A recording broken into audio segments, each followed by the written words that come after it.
I always start by asking if you can share a recent fascination. What have you been thinking about recently, and what can't you stop thinking about?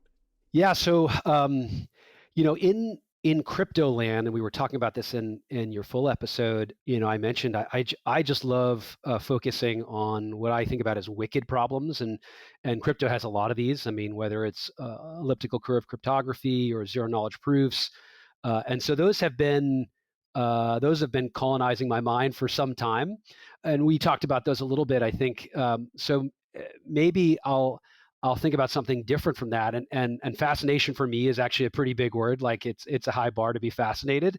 And so I think that probably the project I would probably highlight more than any other one relates to actually a nonprofit that I helped back that's focused on using very large language models to translate non-human languages.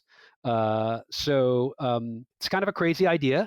In fact, the idea sprang from this Nature article that I read, I don't know, 5 or 6 years ago. It might have been longer than that, and it turned me on to gelato monkeys.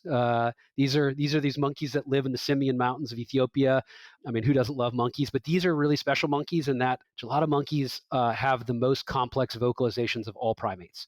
And in fact, the researchers that chose these monkeys hypothesized that their wobbles, as they're called, these sort of rhythmic sounds, are actually the precursors to syllables in human speech.